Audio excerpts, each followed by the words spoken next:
Hello, everyone. Good morning, afternoon, or evening, wherever you're watching us from today.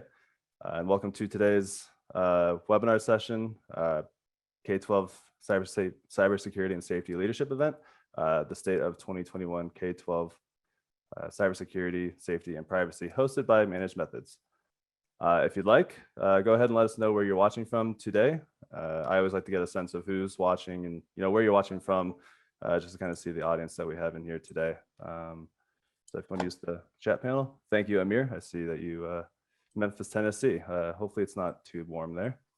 I'm Jake Kosowski, and I'm coming to you from Managed Methods headquarters in Boulder, Colorado, where we are in the middle of a heat wave. I'd say we've had triple-digit temperatures the past 3 days now. I think probably going to hit day 4 today. So yeah, it's been a it's been very warm, and I'll be your moderator and host for today's session.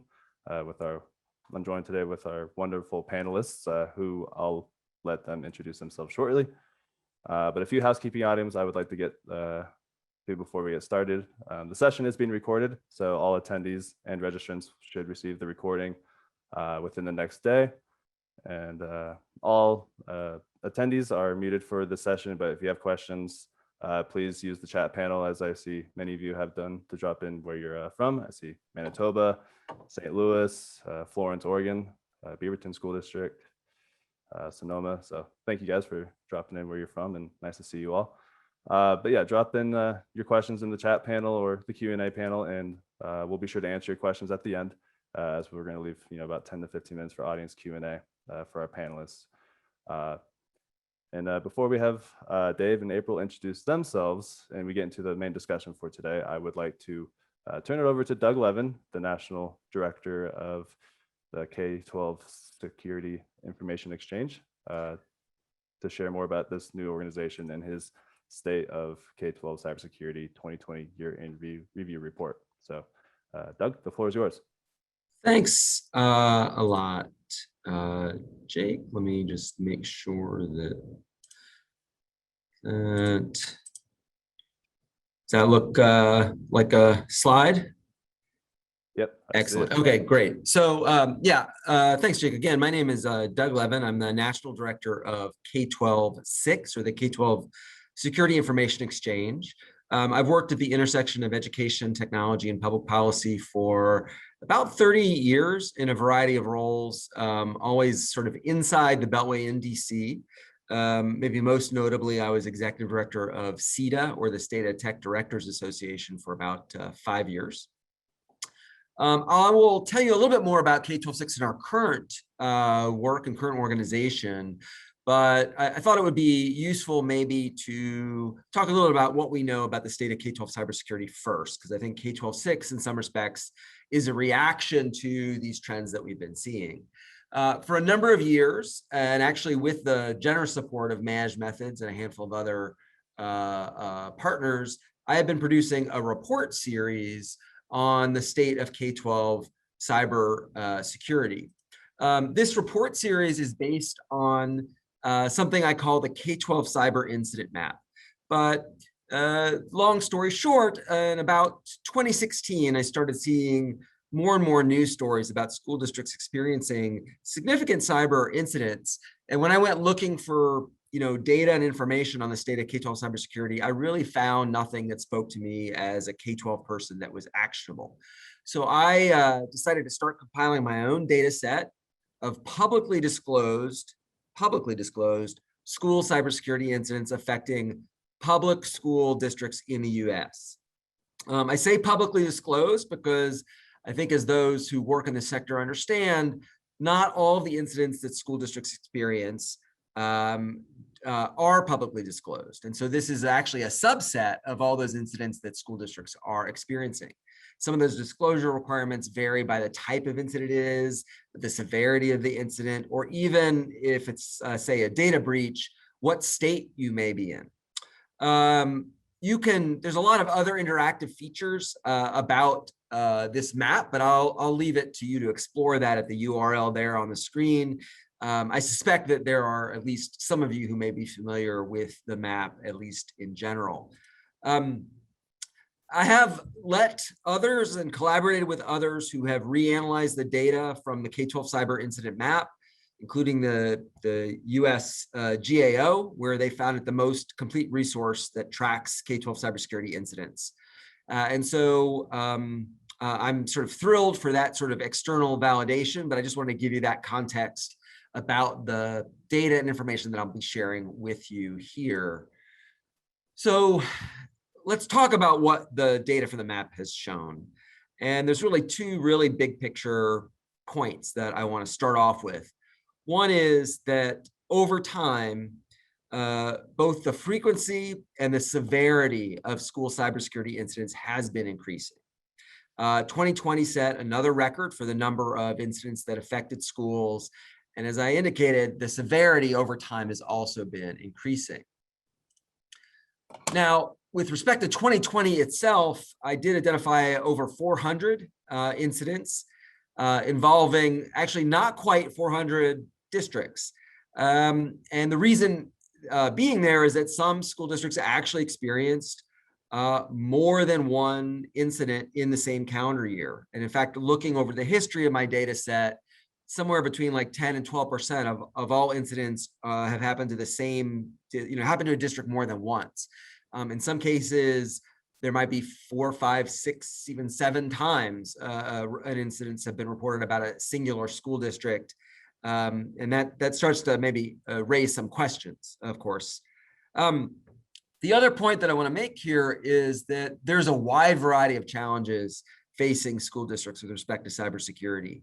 And the sorts of incidents that I've cataloged are everything from denial of service to phishing, including sort of spear phishing and business email compromise attacks, ransomware attacks, which have been very much in the news lately with the Colonial Pipeline and meat processor, among others, data breaches or leaks, and then other types of incidents.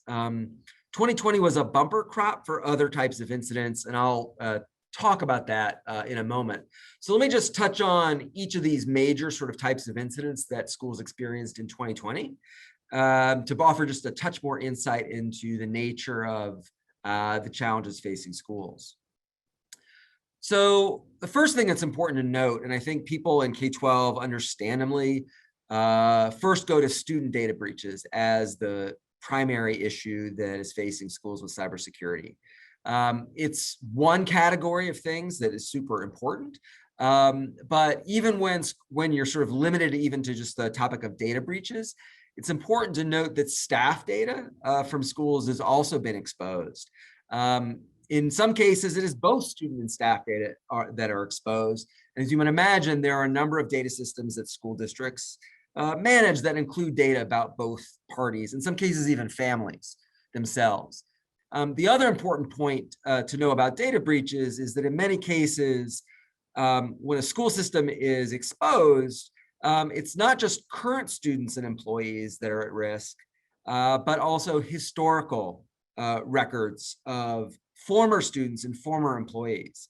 This depends very much on how your data systems are set up, but some of the largest breaches affecting districts recently have involved 5 or even 10 years of historical data, because those have been kept in live systems that threat actors have been able to breach. The second point that I want to make about data breaches is if you're just looking at sort of sheer numbers of incidents, or in some cases even the sheer number of records that have been involved in breaches, a disproportionate number of them actually are because of the actions or misactions or actions not taken by school district vendors or partners. The reason for this is not necessarily that school district vendors' security is worse than school district security. It may be the same, which is a different conversation, right? But school district vendors maintain data, but depending on how their systems are architected, on a huge number of districts, right? And so if you were able to compromise a major K-12 vendor, imagine how many districts could be impacted by that. And that's where we've seen this sort of challenge with these third parties. The next type of incident that I want to talk about are sort of the other incidents. This was the big chunk in 2020. A large proportion of these were of incidents that frankly didn't even have a name before we responded to COVID and launched remote learning. Many people know of these incidents as Zoom bombing. I think that's actually not a terrific name for the phenomenon. I think class invasions or meeting invasions is much more descriptive to sort of non-tech folks, number one, but also number two, it's not just the Zoom platform that has created issues for folks. I think the thing that's been particularly challenging with respect to these incidents during remote learning is how these meetings and classrooms were compromised. And that was essentially, it was largely by insiders. And, in this case, particularly students, right? So it may be students passing on credentials to other students in the district or in neighboring districts. It may be students passing credentials and even giving advice on how and when to log in and under what names, just posting that on social media and inviting trolls in. At some level, well, at many levels, this is a very frustrating sort of incident that schools were experiencing. Some of these stories may have sounded somewhat amusing to folks and had folks rolling their eyes, but I will tell you, looking at the large number that were experienced, some of them were just absolutely horrific and involved exposing very young kids to some pretty unfortunate content. Which then, of course, brings us to ransomware. This is the third type of incident that I want to talk about. This is the one that probably keeps school district IT folks up at night the most, and I think rightfully so. The school ransomware issue actually really started peaking not in 2020, but in 2019. And that's where we saw threat actors beginning to specifically target school districts in coordinated ways. They might do this around the start of the school year. They might do this over a Thanksgiving or a winter break when they know that IT is distracted. And so actually 2020 didn't have the same number of incidents as 2019, but 2020's incidents were more severe in a few different ways. One was, for the first time, we started seeing the ransomware actors stealing data about students and teachers and staff alongside the ransomware incident itself. Now, some people have sort of always claimed that, a ransomware incident, they're just restricting our access to our own data systems. But once we unscramble it, they're fine. We don't have any evidence that the data were taken or breached.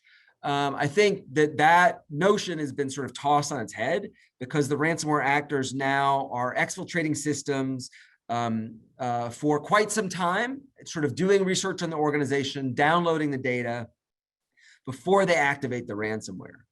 And they do this to make sure that they frankly can get paid, right? Either that you're more likely to pay that extortion demand, or if you don't, then maybe they can monetize that personal data that they've stolen. And there are examples even from last year, which is where this quote comes from, of very young students being having their identity compromised via a ransomware incident.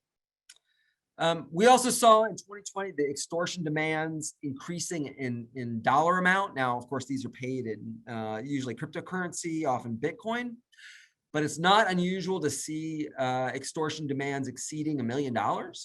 There was a report of a ransomware extortion gang that targeted a Florida school district that purportedly was seeking $40 million from the district, which sounds like a crazy amount of money for a school district. But you also have to understand that their annual budget was over $4 billion, right? And so, in this case, the ransomware actors did some easy math and figured out that, well, an organization of that size should be able to pay. Of course, at least my understanding is that they did not. They certainly didn't pay at anywhere near that amount of money, but it did affect the ability to provide services. And that leads us to the last point, which is even whether you sort of pay or not, once your system is compromised by ransomware, there is a huge amount of work that needs to be done to get those systems restored, to evict the bad actors from your systems, and start to sort of plug the holes that they took advantage of to get on your system.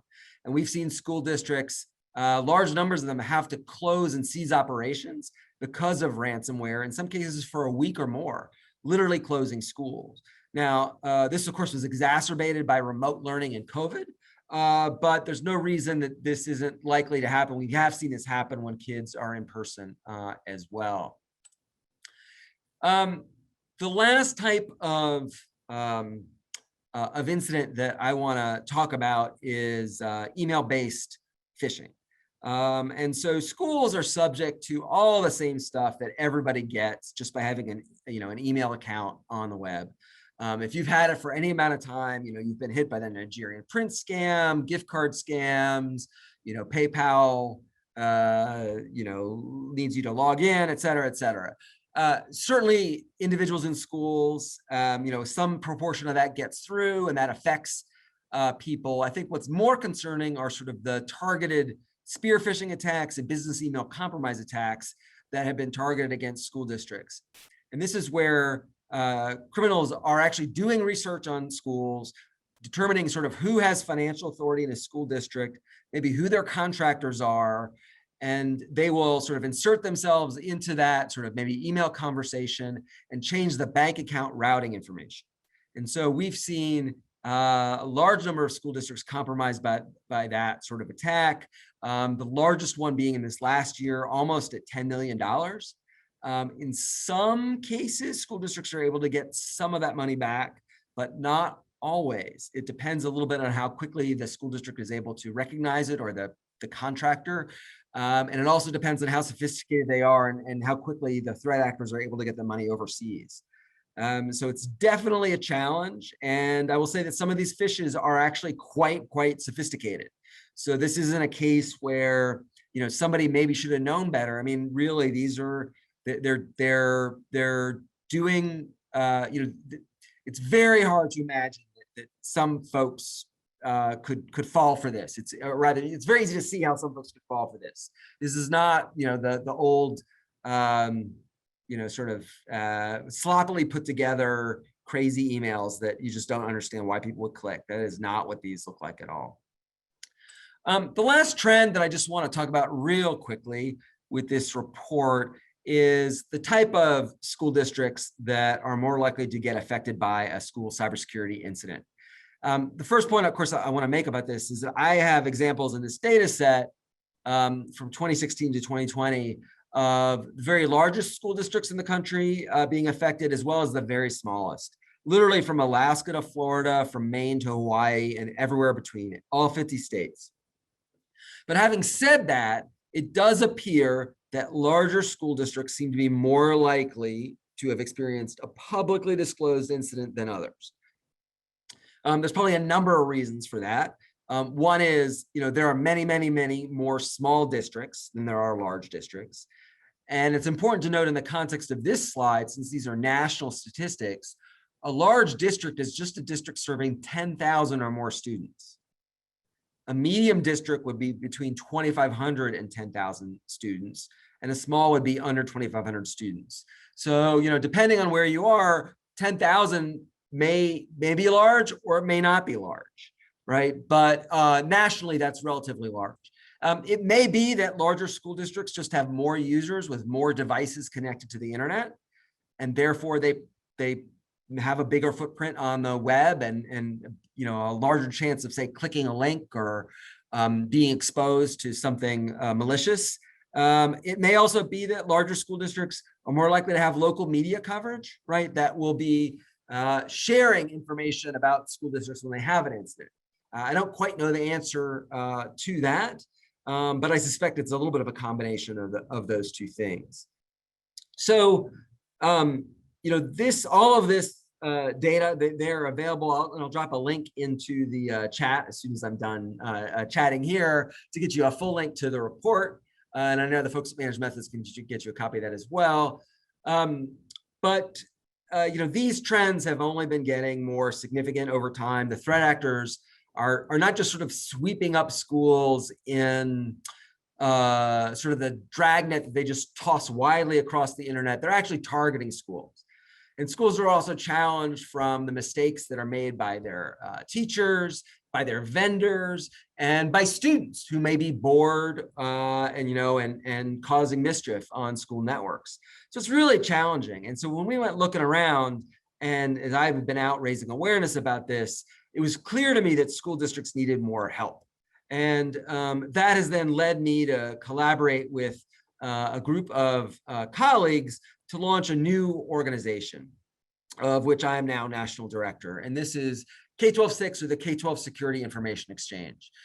We're the first national nonprofit organization for schools. And I say that's public school districts, charters, independent schools, but also regional and state education agencies, for them to come together and to sort of share best practices, stay up to date on threats that they may be facing and vulnerabilities in their systems, develop best practices, and essentially work together, collaborate for mutual defense, right? And I think it's very challenging to think that every individual school district is going to be able to tackle all of these threats on their own, particularly when the threat actors are so sophisticated. So we absolutely need to work together. And that is what K12 SIX is about. And that's so I would encourage you certainly to take a look at our website, consider joining with us and taking advantage of the tools and services that we offer, as well as the peer-to-peer exchange, which I think is super valuable. And I think it's going to be a key component for the sector going forward. So, with that, Jake, I'll sort of turn it over to you, because I know there's lots of interesting places we can take this conversation in terms of the threats facing schools and how we can respond to them. Yeah, absolutely. And thanks, Doug, for that, and for that intro of K12 SIX for those who may not be familiar in the audience. So I want to take a moment real quick just to have our panelists, our other two panelists, I should say, introduce themselves before we get going here. And April, how about we start with you? I saw your face pop up first. Sure. I'm April Murdoch. I'm the CISO and Operations Manager for Seattle Public Schools. Awesome. Thank you. I'm Dave Tremonti, the Chief Technology Officer for Arbor Park School District 145 in Oak Forest, Illinois. We're about 20 minutes outside of Chicago. Awesome. And thank you both for being here, and thank you, Doug, as well. So how about we start off by getting, I guess, April and Dave, your thoughts on Doug's findings in his report. Was it, kind of what you were anticipating, I guess, especially after the last year of, say, unprecedented times, or, or was there any surprises? Love to get your guys' thoughts to kick things off. I don't think there was any surprises from our side. It is unfortunate, but true. I think most of the school districts are facing the same challenges. And the numbers are kind of scary. I don't like the trend line. So hopefully we can start making a difference in that space. I think, the class invasions, of course, this year, I mean, we didn't even have that. I mean, it could happen, but we didn't really have that term previous to this year. And as an admin, when you're setting up your Microsoft environment, your Google environment, your Zoom, you really didn't have that on the forefront of what it is I need to protect, or the what ifs. And unfortunately, the last year, made us look at all of the different settings and buttons in our admin center to figure out, how do we keep our kids safe? Because that's, of course, number one. Even protecting distribution groups was something like we did, because phishing emails would start hitting certain distribution groups. And, it's really hard when sometimes you're the only set of eyes to, you looking at this report. I mean, I already took a couple notes myself to check a couple things, because there's triggers. And, when you're especially like a one-man show and you're trying to protect everything, it's hard, especially this last year. So I think that the class invasion and, all the back end settings was a little bit of a surprise for the last year, I would say. And this report does a good job of highlighting that, because it's important. Yeah, absolutely. So So I know obviously, like April said, there's weren't really any surprises, but in the past year or so, what were some, say, the successes that you and your districts, implemented, maybe from a technology standpoint, like both in the classroom, but maybe at the broader, say, administrative or just overall district level, to get through, say, the past year of remote blended learning, if you will? Well, at least for us, we went one-to-one. We were not one-to-one before. So every student got a device. And we have 20, well, at the time we had 2,300 homeless students. Those folks didn't have internet at home. How do you do remote learning when you're at home? Well, when you don't have a home, when you don't have internet, when you don't have access. And they used to go down to the library or their local coffee shop to get access, and those were closed. So that was a big challenge for us, is getting internet out to all of those kids, and then spinning up licenses for all of the coverage that we needed, providing conference calling for teachers so they could call parents without giving out their cell phone numbers. I mean, the level of things that we had to change and how quickly we had to turn it around is kind of head spinning. Yeah, I mean, that's 100% it, is trying to figure out what is the best method for teachers to talk to parents and students to talk to their teachers. And just, March 13th, I feel like obviously everything changed, but in our tech world, it's just a whole different perspective now. We were prepared. Coincidentally, like, it was actually a good thing, but we were pretty prepared. Our students were one-to-one. We already had hotspots. So we were very fortunate to be in a good position when March hit, but there were still so many tweaks we had to make March and April on all the different systems. One of the biggest things was, how do our social workers and psychologists interact with students if they can't pull them out of class now? So there was all this, I feel like a logistical manager this last year between how do I get students to talk to teachers and that logistics, to waiting for deliveries of stuff I ordered 6 months ago that still haven't arrived, being that logistics manager. I've broken down enough pallets the last few months to figure that out, but it's these logistics, like as a, tech director now, I mean, you have to be very good at these moving parts and figuring out the needs and how the needs change. And they're going to keep changing as things progress. Yeah, absolutely. So I guess on that note, as you're saying, Dave, as things are going to be changing, you got to change with them as they progress.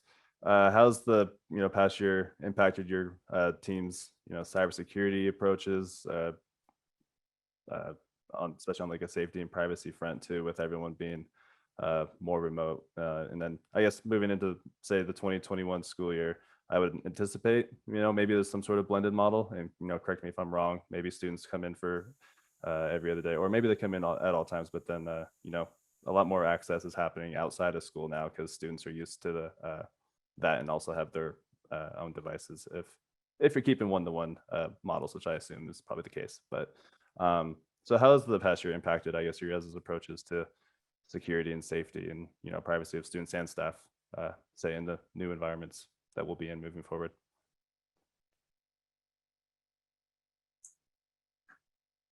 Oh, you can go ahead, April. He called at you, so I was going to wait. But oh, sorry, that's okay. Anyway, it's significant because there's so much more issue with vendor. We shotgun wedding with some vendors, trying to make sure we got the data sharing agreements right, but we did it so fast with some challenges on getting stuff turned around and getting uploads to vendors so that they could provide services. We turned on a bunch more connections through Clever.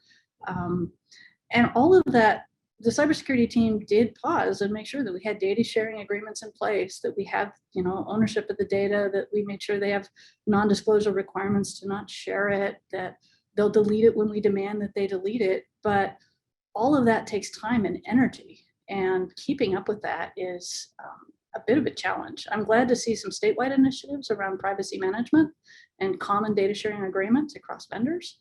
And I hope to see more of that as we move forward.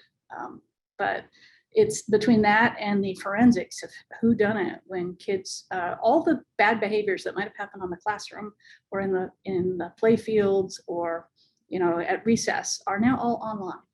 And so every one of those discipline issues and concerns comes through the cyber team. And so we're spending a lot of time doing forensics that we didn't used to do before either.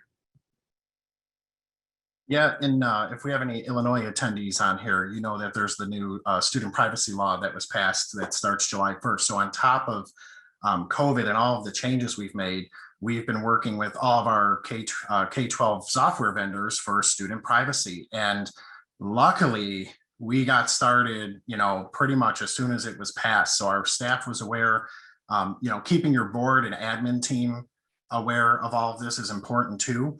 But it really, you know, especially in a remote world, you start realizing what apps and softwares that teachers are using that they either shouldn't be using, you're not aware of, because our help desk calls increased. So as a parent calls and says, hey, we're trying to use ABC, and you know, we're like, what's ABC? What teacher is that? What student? We're pulling up the schedule. Who's using something not supposed to?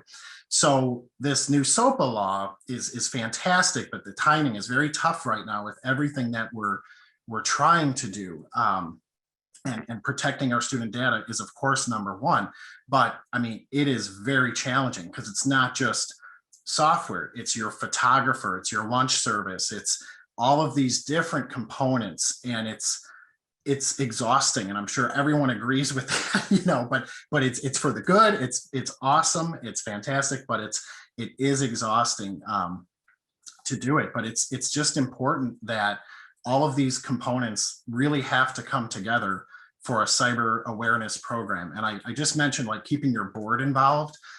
As soon as SOPA was passed, you know, I was in front of our board. I go to almost every board meeting and I talk something about cybersecurity, because it's almost no different than a fire drill, an active shooter drill, an act of God with a tornado or something.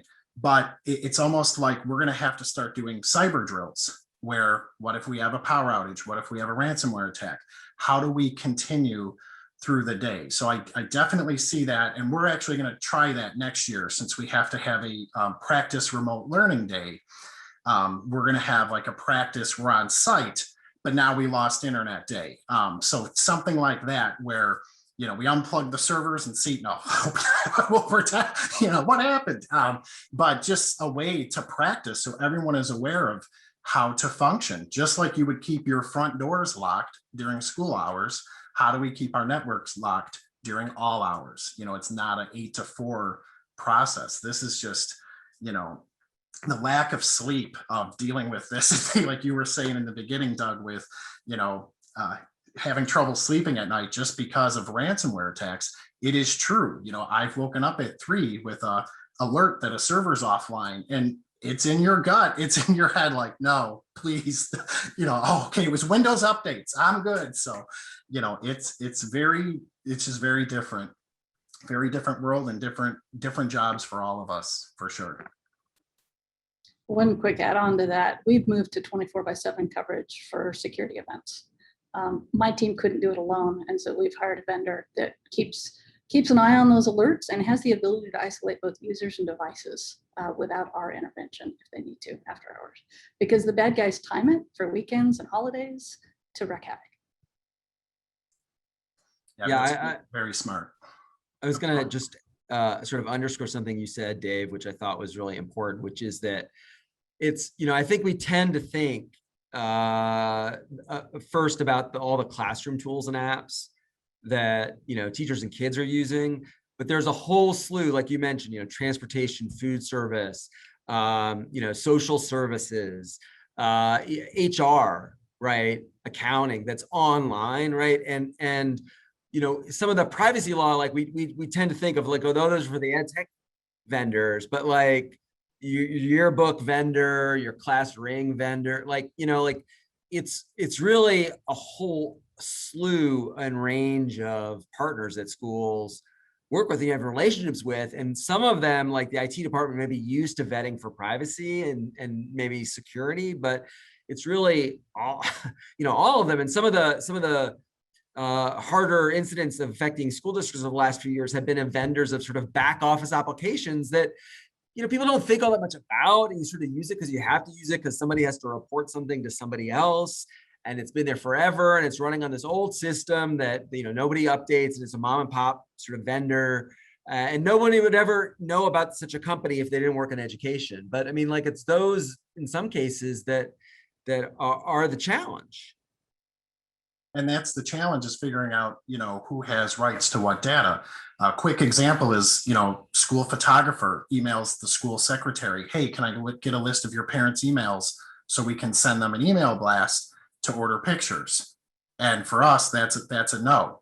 And, they will ask, they will try, but if that secretary has the rights to do that export, they might, because they might not know any better, no matter how much you train, and we would really have no idea unless a complaint comes in from a parent or something. So it's all of those small things that just add up to try to figure out where your data is going or where it's living or who's requesting. And that is, that's a vendor you work with. That's not even a phishing email or anything. That's a legitimate question coming in. Yeah, and kind of on that note, kind of moves into what I was going to ask next, around knowing who has your data and everything, and keeping track of all that. With the high profile ransomware incidents happening, and Doug, you alluded to it too. What we're kind of seeing in the past year is more of that data exfiltration, and ransomware hackers kind of holding that in their back pocket, for leverage. So I mean, I guess with the high profile incidents that we've seen with Colonial and JVS and others, kind of what has that kind of shown in terms of the broader cybersecurity practices, or maybe lack of? Because obviously the hacker is able to get in, that maybe school districts can take away in terms of like a lesson, and make sure they plug those holes if they have any potentially at their district. So I'd love to get your guys' thoughts on that.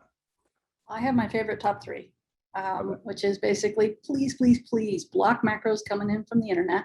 That tends to be a fairly common entry vector, I should say, and block the ability to use a username and a password and nothing more to VPN or remote access into the district, right? That tends to be also a very common method of attack. And then, of course, please stop giving teachers and students admin rights, hopefully never students, but teachers either, because drive-bys happen. And once they get access to one machine, it's really just a matter of time before they creep their way along. Yeah, Dave, any thoughts? Yeah, I mean, 100% agree. I mean, we've gone through our practice runs, kind of looking at, we basically have a one-pager as our cyber plan of if this, then this, here's who we call, here's what we do, here's our third party. But and we're a smaller district too. So we would have the ability to run and unplug the internet if we had to, and hurry up and kill the VPNs that we have. So it's almost, it's that training that you've had where you're gonna really have to trust your gut and figure out what is the best step. How disruptive is this to the day? I want to keep things safe, and those are great great methods, April, to really shut things down quickly without too much interruption. Yep. You are so true and right on as far as tabletops, and that discussion needs to happen at a technical level with your IT staff, but it also needs to happen with your legal, with your communications team. You should have templates ready. You should have talked it through as if the event happened, and have as much of that worked out in advance as you can. It will save time, it will save energy, it will probably save your exfiltration and some of the risk. The faster you can move because you've practiced, the less likely you are to have a problem, or at least decides of the problem. I mean, we've had some stuff hit us, but we lock it down. It's really a matter of when it's going to happen, not if it's going to happen. You've got to be able to detect it and respond to it and stop it. That's really the key, because it's going to happen. And so that's where we need to spend some of that effort, is around that practice. And that's practice with our tools, practice with our policies, practice with our templates, practice with our people. Yeah, I mean, I think of it like, a sprinkler head goes off in the building, and you have water gushing out, and you're going to be in the middle of it and you're soaked, but there's a process where, the fire alarm goes off, the fire department's called, they show up. So you're going to have 20 minutes of just hectic trying to figure out what it is I'm doing. How do I stop this water? Because we all know water damage could be worse than fire damage, but especially in a server room, been there. So it's, it's just like, having that process already gone through, but now on the cyber side. And that's where a lot of people just don't understand that side of things, because there's really nothing visual, like a pipe breaking or a fire happening, or a door open. And, you know, it's just, it's different because there's not a visual to it as there is, you know, other incidents. Yeah, and I think this is, I mean, so I think there's sort of like two sets of answers to this. So one is, you know, individual school districts taking the common sense steps that they can to prevent such an attack, or if they still fall victim to attack because these attackers are using 0 days and other approaches that, you know, even the most sophisticated companies and governments can't stop. That, you know, at least you can limit the damage, right? And you can make sure that you know about it quickly, and then it's harder for it to sort of spread and create, you know, more problem, right? But if the notion is that somehow every school district is going to have to figure out how to defend itself against, you know, professional criminal organizations who do this day in and day out, extorting organizations all the time, working in countries where they basically have free reign to do this. I mean, that's untenable, right? They have all the time in the world, no honor among thieves. They will and have gone after school districts and will continue to do so. We do need some collective responses, right? And that's going to have to come ultimately from the federal government, right? And I mean, it's these issues, we mentioned the pipeline, we mentioned JVS. I mean, President Biden this was a conversation he was having with other world leaders recently. It's gotten so bad, and it has started to reach across so many sectors. It really is an epidemic. And so schools are caught up in this just like everybody else. I think it's really challenging for us because school district IT is so under-resourced and understaffed, and we may not even have security experts on staff.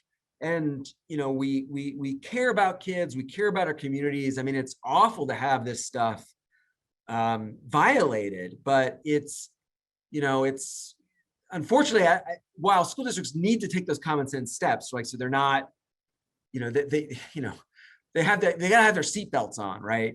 But, you know, they're going to need help as well. You know, they're going to need traffic laws. They're going to need, you know, internet cops who are able to not just go get people after the fact, but, you know, or actually figure out some way to bring them, you know, hold them accountable. And so there's some really big conversations going on about that. We absolutely can't hold our breath and wait for that to happen, but, you know, it's a wicked problem. It's a wicked problem. And, you know, it's a real challenge for everybody.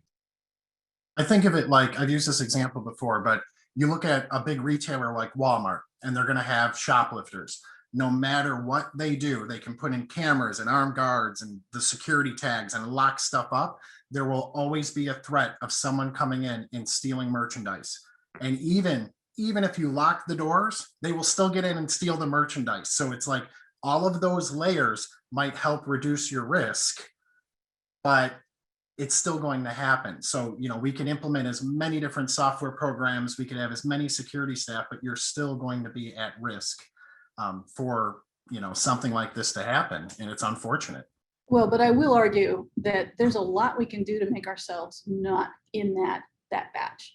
Please don't read this as there's no point in taking action because it's going to happen to you. There are things you can do to make that way less likely. And if you do it right, it will hit one machine and not all of your machines. That's part of the point. Yeah, less impact, less damage. Yep.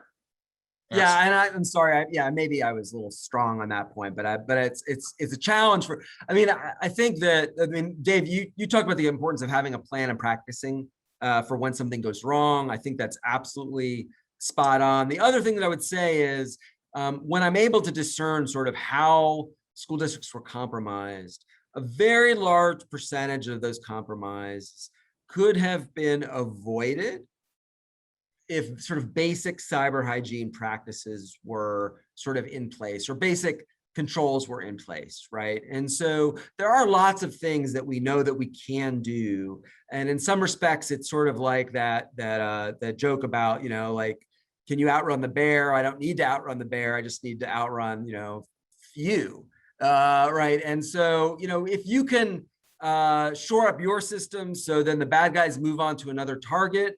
Hopefully that's not another school district. Then I think we're, they go somewhere else. That's a win for sure. And we can't let perfect, this notion of some perfect security get in the way of just being better. And the goal should really just try to get things better day after day after day. It's very hard to sort of eat this security elephant all in one bite. It's not going to happen. A bite at a time. And then, you'll be on a good path. Yeah. So you all mentioned, taking the preventative, say, basic steps. And I guess real quickly before we move on to the next question, I mean, if you could maybe list, say, like the 3 things that maybe a district could do today, or even a bigger organization, because obviously, a lot of organizations across various industries, have steps that could be implemented to help, say, mitigate an attempt in the future. So like, what would those basic steps be right now that people could take away from this, like right after this, and go implement if possible, I guess? I'd say ours is another set of eyes. Use your neighboring tech directors. I have to just come in and look at your environment, help each other out, because we get immune to things really quickly. Second is we have a handful of students, like in our tech club, that we will release, something as simple as Windows updates to them to get feedback. But there are little gurus that will find out what's blocked on the filter, what's not. We give them, we give them everything from little gift cards to plush animals and points and all that. But, they are the ones, not always being disruptive, but they're the ones that'll give you a different viewpoint for sure, because they're sitting in the classroom, they can see your vulnerabilities. And then 3, just double guess yourself on everything. I mean, we all know that before you make big changes, always have another set of eyes. And but I just think those are some quick things for sure, especially now with Zooms and Google and Microsoft and everyone. I mean, I feel like every day I sign in, there's new changes and updates, and it's almost impossible to keep up with all the changes that have happened, especially in the last year. April, how about you? Well, I kind of gave you my top 3 as Right. far as blocking macros, and then making sure that admin rights are revoked, and that you do something to force a username and a password not allowed to VPN without some other second set of controls, whether that's a key, whether that's a NFA, something, so that the bad guys with stolen credentials, of which all of us have stolen credentials, it just is. That those usernames and passwords can't be used to cause harm remotely. I think that's all terrific advice. I might add just a couple of other things for folks to think about. One is backups, and particularly the need for an immutable backup, right? So something that is offline that, say, a ransomware actor is not going to be able to get to because they will corrupt your cloud backups. I think Dave mentioned the importance of having an incident response plan. And I would say that just needs to include like an offline contact list and all the information you may need. So it doesn't help you if you're, all your incident response plan is sitting on your network when your network goes down, right? So make sure that you have alternate channels of communication when something goes wrong. The last thing I would say, and just is only because the FBI in particular has been warning school districts specifically about that, is that particularly during time of remote learning, many school districts opened RDP or other services to the internet. And to the degree to which you have things like remote desktop protocol enabled and available to the internet, those are absolutely being exploited by threat actors. So you're going to want to turn that off to the internet or find some way to lock it down so that folks can't just drop a piece of malware through that port and onto your system. Great. And then, say, looking ahead for the 2021 school year, and I've seen a couple of questions related to some of these schools. Maybe we can touch on those too when we get to the Q&A portion here in a little bit. But what are some of those, say, tools and practices maybe you've implemented in the past year, even before, you would recommend districts, to look into, whether that's MFA or single sign-on. And April, I think I saw like a previous LinkedIn post from you, and you talked about, going back through and purging old files even, so like what practices, especially now that with summer break starting up, what new habits or good habits, I guess, could folks develop heading into the 2021 school year, excuse me. Well, and the bad guys are intentionally looking for large volumes of data. So they're going to be targeting your databases, your Excel files, your CSV type extracts, all of that sort of stuff. So yeah, we've actually started a process where we're going back through and trying to identify data that we should have dumped a long time ago, because maybe it was part of a development effort or some special project or report, stuff that really should have gone away anyway. And then for the stuff that we legitimately do need to retain, that we put more controls around it, right? Do what we can to make sure that that's tracked at a file level, that we get alerts when it's touched, that we have a mechanism to know when that stuff's sort of in flight. DLP is related to that as far as one of the signs of ransomware, where they're trying to egress your data, exfiltrate it, right? Steal it, is, those critical files are leaving your district. So do you have a means to know that that's happening? What controls do you have in place in that space? So we are starting to look at more controls in that space, but at a minimum, we're doing some spring cleaning. We're getting rid of stuff that we really should have gotten rid of a while ago. And most school districts do have retention defined in policy. So we're actually allowed to delete some stuff, and we probably should follow up on that. I've got folks who really like their data and they'll hang on to it until the day they retire. And I need to change their minds about that being a risk. Yeah, when I've been at Arbor Park for about 4 years now, and originally there was a file server that didn't have many files. Everything was kept on local drives. There were external drives, there were flash drives. So we didn't even have a single point of the data. I mean, that was even one of the challenges, is where is your data living? And, hopefully everyone now, at least can answer that. So we use SharePoint and OneDrive, but it's nice to have that ability to set those policies. We have a lot of retirees this year. What do we do with their files? How do we purge them? What do we need to protect? Higher level people, we do have MFA set up for all staff. And but for higher level, we have like double, 2-factor or 3-factor. So, and they must be on a district device to access certain items. We actually did that with the students too. They can only sign in using, and this is actually one of the questions that was in the chat, but the way we prevent it is we set a policy, we use Microsoft Intune to only allow the students to log in from a district device unless otherwise requested. So if some people wanted to use their home computer, etc., that was one of the settings that we set up. And you don't realize how many people tried using their iPhones and stuff to sign into Microsoft Teams. And, we actually had students outside of our geographic area.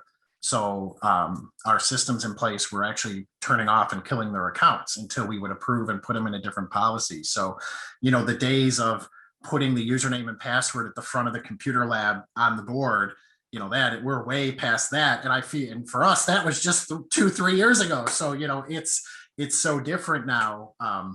I've been in kindergarten classrooms where they're typing their username and they don't even know how to write yet. They're still learning, but they can type their name in an iPad to sign in. So it's very different.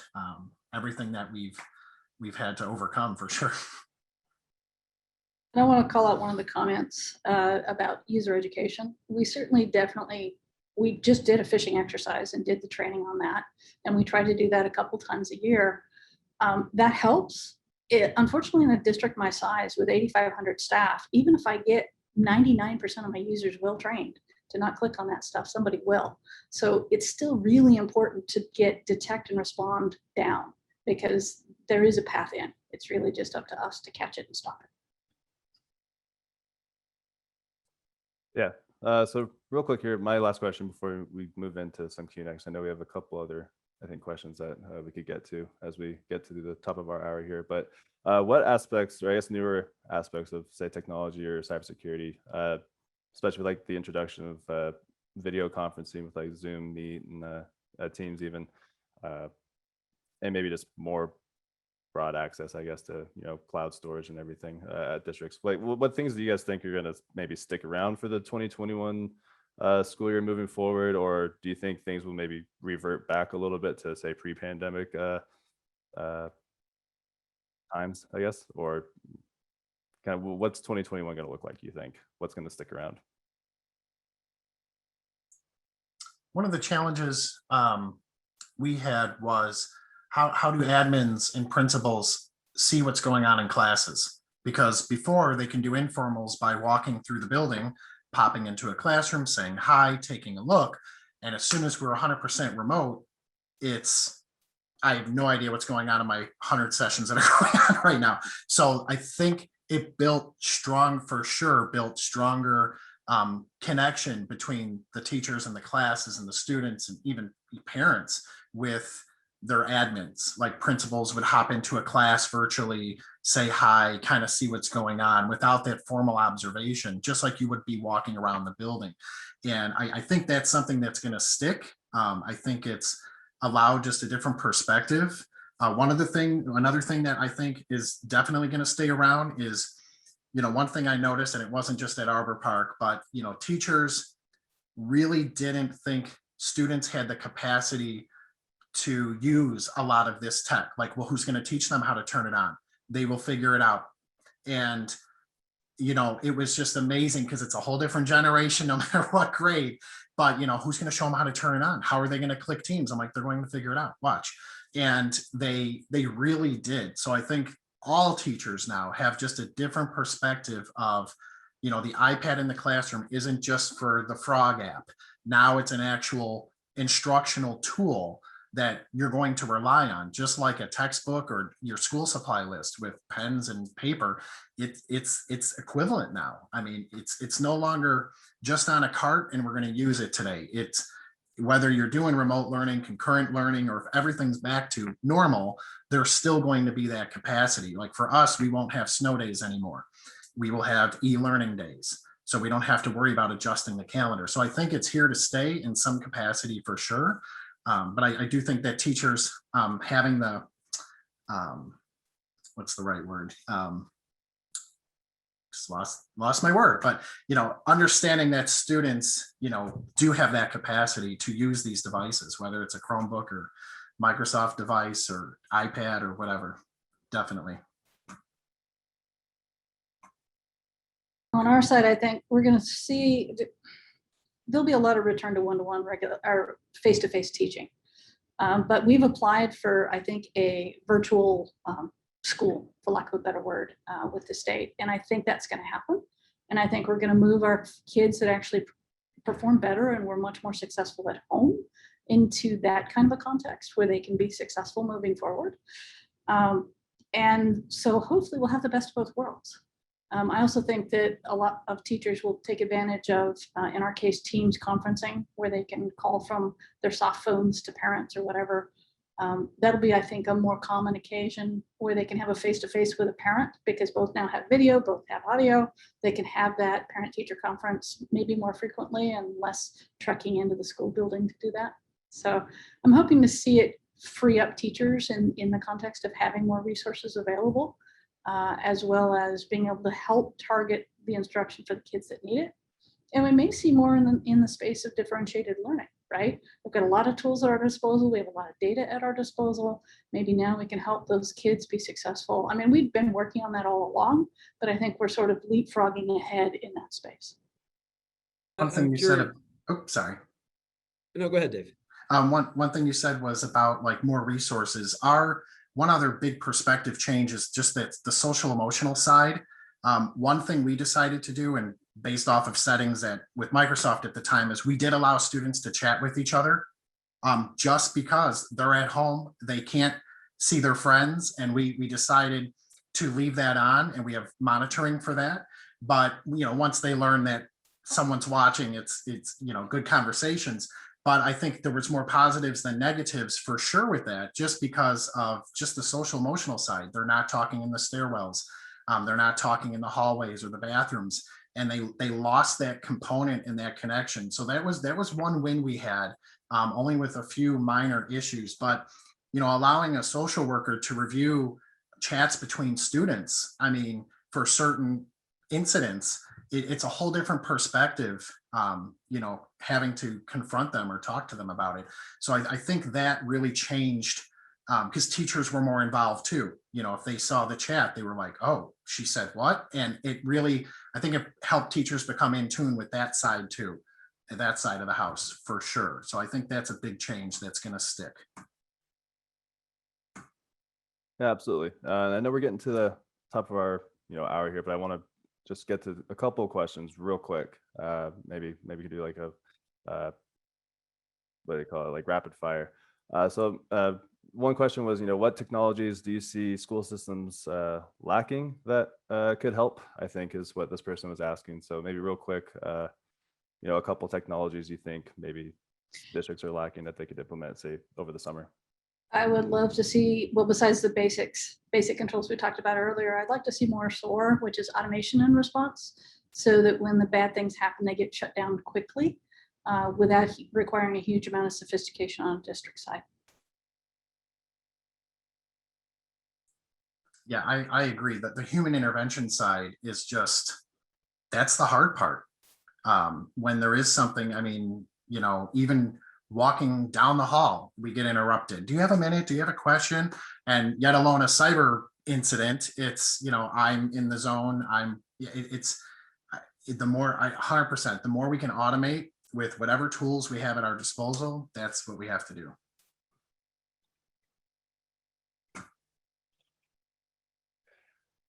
Great. And as we wrap up here, I mean, any say closing remarks from any of you, before we let everyone go here for today? One other interesting tidbit we decided to do, just like with our SOPA law, we're required to post all of our K-12 software apps on the website for the public to see. So we have different, such as managed methods, we have other tools available so that we use that do contain student data. So one thing we decided is we are not putting those out publicly on our website, because I look at that as now we're showing the bad guys, here's the tools we have in place protecting our networks, and we're not going to post them. So that's something to think about too, is as it might be in your control, it might not be, but for those tools that you're using to protect your networks, the software agreements, do you really want that publicly available? The law is the law, but choice is choice. But that's something to think about too, is if they can just look at your school district and see, okay, I see they use A, B, C, and D. Now I know what tools they have, and it just gives them an upper hand, which we don't want to give them.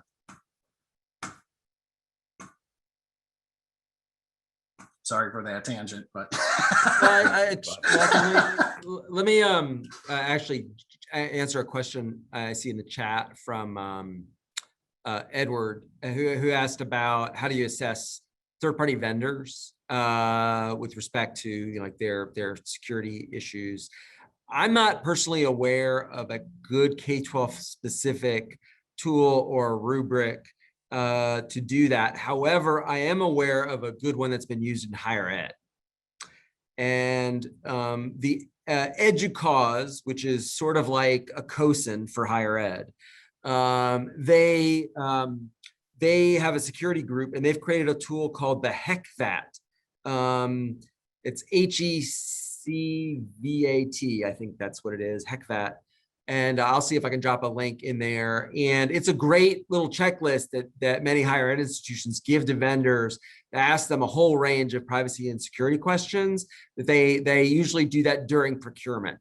And that's definitely, if you can't ask them all, that's fine, but maybe you can get some ideas from looking at that.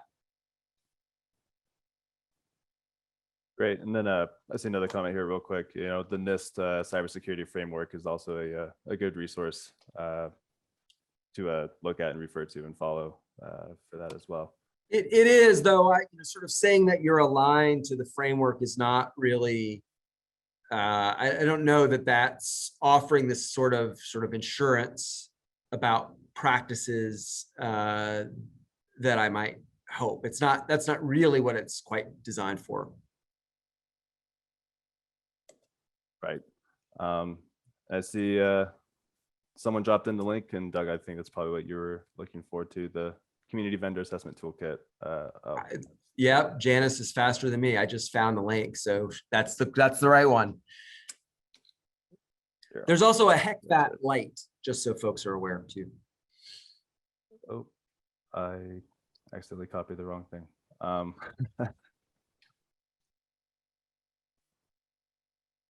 trying to drop in the link for all the attendees real quick.